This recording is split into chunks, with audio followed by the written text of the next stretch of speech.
अस्सलाम वालेकुम फ्रेंड्स, कैसे हैं आप सब। उम्मीद करती हूँ सब ठीक होंगे, सब खुश होंगे। आज की वीडियो में मैं आप लोगों के साथ शेयर करूँगी दो मॉइस्चराइज़र। दोनों ही मेरे मोस्ट फेवरेट है, लेकिन विंटर और समर के हिसाब से थोड़ा मॉइस्चराइज़र चेंज हो जाते हैं। ठीक है, आज मैं आप लोगों के साथ शेयर करूँगी कि ड्राई स्किन वाले समर में कौन सा मॉइस्चराइज़र यूज़ कर सकते हैं, और ऑयली एक्नी प्रॉन जो स्किन होती है, जो स्किन बहुत ज़्यादा बम्पी या ऑयली होती है, कम्बिनेशन होती है, उस स्किन के लिए आज मैं आप लोगों के साथ मॉइस्चराइज़र शेयर करूँगी दोनों।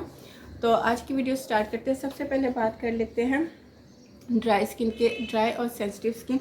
ऐसी स्किन जो बहुत ज़्यादा ड्राई आउट हो जाती है समर में भी। बहुत सी लड़कियों के साथ, बॉयज़ के साथ भी ये इशू होता है कि स्किन बहुत ज़्यादा फ्लिकी हो जाती है, ड्राइनेस बहुत ज़्यादा आती है। उनके लिए मैं थोड़ा सा अच्छा एक्सपेंसिव है, यानी कि आपको 1500 की रेंज में मिलेगा। तो उसके लिए मैं आप लोगों के साथ शेयर करती हूँ फ्यूज़ का super fruit moisturiser, vitamin C के साथ है। अच्छा, ये ड्राई स्किन वाले भी यूज़ कर सकते हैं, ऑयली स्किन वाले भी यूज़ कर सकते हैं, लेकिन टेक्सचर मैं बताती हूँ इसका आगे जाके। लेकिन मैं इसको समर में यूज़ नहीं करती, मैं इसको ज़्यादातर विंटर में यूज़ करती हूँ। ओपन करके मैं आपको दिखा देती हूँ। ये देखें, ये अच्छा खासा यूज़ हो चुका है, आपको नज़र आ रहा है। इसमें ये मैं विंटर में यूज़ करती हूँ। अच्छा, इसके टेक्सचर की बात करूँ, इसका टेक्सचर बहुत ही लाइट वेट है, बहुत लाइट वेट। अभी जैसे मैं इसको अप्लाई करूँगी, एकदम से स्किन में पेनिट्रेट हो जाता है। स्किन पे कोई शाइन नहीं छोटा, यानी कि उस तरह का स्किन को मॉइस्चराइज नहीं करता जैसे अक्सर मॉइस्चराइज़र होते हैं ना, स्किन पे ऑयल सा, एक ऑयल की एक लेयर बना देते हैं। ये उस तरह का बिल्कुल नहीं है। ठीक है, बहुत लाइट वेट है, स्टिकी बिल्कुल नहीं है। आप इसको मेकअप से पहले भी यूज़ कर सकते हैं। अच्छा, ये वाला जो मॉइस्चराइज़र है ना, ये डार्क स्पॉट्स के लिए बहुत अच्छा है। मुझे जब विंटर में हल्की सी एक्ने हुई थी, उसके यहाँ पे 1-2 निशान थे, ये मैंने यूज़ किया था 7 to 8 डेज़। तो मेरे जो डार्क स्पॉट्स थे वो काफ़ी हद तक रिड्यूस हो चुके थे। उसकी रीज़न ये है कि ये विटामिन सी के साथ है। सेकंड नंबर पे आप अगर इसको डे टाइम भी यूज़ कर सकते हैं। इसको अप्लाई करने के बाद आपने इसके ऊपर अपना कोई भी सन ब्लॉक अप्लाई कर लेना है, ठीक है, क्योंकि इसमें विटामिन सी है। तो लेकिन ये उस तरह का, ये देखें, ये जस्ट एक, ये जो आपको शाइन नज़र आ रही है ना, ग्लो, ये उस तरह का ग्लो या उस तरह की शाइन नहीं है कि आपकी स्किन पे एक लेयर बन गई है ऑयल की। ड्राई स्किन के लिए मैं बात कर रही, क्योंकि अक्सर ड्राई स्किन को भी इस चीज़ से बहुत इरिटेशन होती है कि एक लेयर बन गई है। तो फ्रेगरेंस की बात करूँ, बहुत लाइट वेट फ्रेगरेंस है, बिल्कुल भी यानी कि इस तरह की नहीं है कि आपको इरिटेट करे। और दूसरे नंबर पे सेंसिटिव स्किन वाली भी इसको यूज़ कर सकती हैं। पाकिस्तानी ब्रांड है फ्यूज़, ठीक है। लिंक इसका मैं डिस्क्रिप्शन बॉक्स में डाल दूँगी। हाईली रिकमेंडेड है ड्राई स्किन वालों को, सेंसिटिव स्किन वालों को। वो स्किन जो कहती हैं कि आप ही हम कोई भी मॉइस्चराइज़र अप्लाई करें तो स्किन या तो डल हो जाती है, या फिर स्किन पहले से भी ज़्यादा जो है ना अजीब सी स्टिकी और चिप वाली हो जाती है। तो उस वाली स्किन के लिए हाईली रिकमेंडेड है। ऐसी स्किन जो कहती हैं कि आप ही हमने जब भी मॉइस्चराइज़र अप्लाई किया तो हमारी स्किन बम्पी हो जाती है, पोर्स क्लॉग हो जाते हैं। तो ये मॉइस्चराइज़र ना तो आपकी पोर्स को क्लॉग करता है, ना ही आपकी जो स्किन है उसको डल और डिहाइड्रेट करता है, बल्कि इसकी एप्लीकेशन के बाद आप खुद देखेंगे आपकी स्किन काफ़ी हद तक, आपकी स्किन में जो है ना चेंजिंग आई है। मीन्स कि ये आपकी स्किन को ब्राइटनिंग भी करता है, लाइटनिंग का भी काम करता है।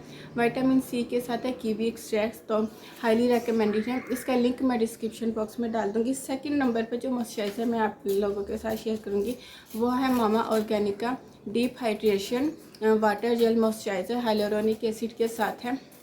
अच्छा, इसके ऊपर मैं पहले भी डिटेल से वीडियो बना चुकी है। ये वाला जो मॉइस्चराइज़र है, ये एक्नी वाली स्किन जो बहुत ज़्यादा सेंसिटिव हो जाती है एक्नी की वजह से, या वो वाली स्किन जिन पे बहुत ज़्यादा पोर्स जो है ना क्लॉग रहते हैं, स्किन बहुत ज़्यादा बम्पी रहती है, तो उस तरह की स्किन के लिए ये हाईली रिकमेंडेड है। ये आप लोग देख सकते हैं, मेरा बिल्कुल ख़त्म हो चुका है। ये देखें, मीन्स के लाहौर का मौसम जब से चेंज हुआ है ना, तो मैंने अपने मॉइस्चराइज़र को इस विंटर में ये यूज़ किया। तो अब जैसे ही मौसम चेंज हुआ है तो मैं इस मॉइस्चराइज़र पे आ गई, क्योंकि मेरी स्किन बहुत ज़्यादा ऑयली है, बहुत ज़्यादा मेरी स्किन पे जो है ना जब मैं समर में oil sorry cream based moisturiser use करती हूँ तो स्किन पे जो मेरे पोर्स है वो क्लॉग होने लग जाते हैं। तो इस वजह से मैं समर में जेल बेस्ड मॉइस्चराइज़र यूज़ करती हूँ, आप लोग देख सकते हो। अच्छा, इसके मैं प्राइस की बात करूँ तो ये आपको 1000 तक का मिलेगा। वो स्किन जो बहुत ज़्यादा एक्नी स्वेट किस्म की एक्नी होती है, क्योंकि एक्नी वाली स्किन को भी मॉइस्चराइज़र की ज़रूरत होती है, तो हाईली रिकमेंडेड है। इस तरह की स्किन को, ऑयली स्किन को हाईली रिकमेंडेड है। आपके पोर्स को क्लॉग नहीं करता, आपकी स्किन को बम्पी नहीं करता। इसके अलावा एक्नी को बहुत अच्छे से ये जो है ना स्मूथ कर देता है। अक्सर मॉइस्चराइज़र होते हैं जब हम अप्लाई कर रहे होते हैं तो उसके बाद हमारी एक्नी पहले से भी ज़्यादा एक्टिव हो जाती है, तो इस तरह की स्किन के लिए ये हाईली रिकमेंडेड है। अगर आपने इसको अप्लाई कर, जो वाटर जेल मॉइस्चराइज़र होते हैं ना, यानी कि जो हाइलोरोनिक के साथ मॉइस्चराइज़र होते हैं, इस तरह के मॉइस्चराइज़र को जो है ना हमेशा डैम्प स्किन पे यूज़ करना चाहिए। मीन्स कि आपकी स्किन हल्की हल्की गीली हो, ना ज़्यादा गीली हो ना ज़्यादा ड्राई हो, उस तरह की स्किन पे इसको अप्लाई करना चाहिए। तो ये बहुत आसानी से स्किन में जज्ब हो जाते हैं। अगर आप इसको ड्राई स्किन पे अप्लाई करोगे ना तो ये आपकी स्किन पे इरिटेट करेगा। ये पहले भी मैंने अपनी एक डिटेल वीडियो में बताया था कि हाइलोरोनिक एसिड जो जेल बेस्ड मॉइस्चराइज़र होते हैं, इनको हमेशा हल्की गीली स्किन पे, डैम्प स्किन पे यूज़ करना चाहिए, ठीक है। मैंने भी एक दफ़ा गलती से स्किन को बिल्कुल ड्राई करके अप्लाई कर लिया था, तो मेरी स्किन बहुत ज़्यादा ड्राई आउट हो गई थी। मीन्स कि मैं हंस रही थी या कुछ खा रही थी, बोल रही थी, या तो मेरे यहाँ पे भी लाइंस पड़ रही थी, और यहाँ पे भी जो मेरी लाइंस थी ना वो प्रोमिनेंट होने लगी थी, क्योंकि जेल बेस्ड मॉइस्चराइज़र जो होते हैं ना, ये ड्राई स्किन पे जब अप्लाई करो तो ये स्किन को ड्राई कर देते हैं, जिसकी वजह से आपकी स्किन पे रिंकल्स आने लग जाते हैं। तो आप भी मेरी तरह ये गलती मत कीजिएगा कि इसको आप ड्राई स्किन पे अप्लाई करना। जब भी अप्लाई करें जेल बेस्ड मॉइस्चराइज़र तो हमेशा हल्की गीली स्किन पे अप्लाई करना चाहिए, ठीक है। समर में ड्राई स्किन वालों के लिए मैंने आप लोगों को रेकमेंडेड किया है फ्यूज का मॉइस्चराइज़र, और एक्नी प्रोन स्किन वाली जो स्किन एक्ने वाली जो स्किन होती है, एक्टिव एक्ने वाली या ऑयली स्किन कम्बिनेशन स्किन, उनको मैं रेकमेंडेड करूँगी मामा ऑर्गेनिक का डीप हाइड्रेशन मॉइस्चराइज़र। दोनों बहुत अच्छे हैं, आप दोनों को मेकअप से पहले भी यूज़ कर सकते हो। अक्सर लड़कियाँ होती है जो रात के टाइम मॉइस्चराइज़र यूज़ करती हैं, तो उसके लिए भी हाईली रिकमेंडेड है दोनों मॉइस्चराइज़र। तो ये थी मेरी आज की वीडियो। उम्मीद करती हूँ आपको पसंद आएगी। पसंद आए तो लाइक कीजिएगा। इसके अलावा मुझे कमेंट सेक्शन में ज़रूर बताइएगा मेरी आज की वीडियो आपको कैसी लगी। लिंक मैं दोनों डिस्क्रिप्शन बॉक्स में डाल दूँगी।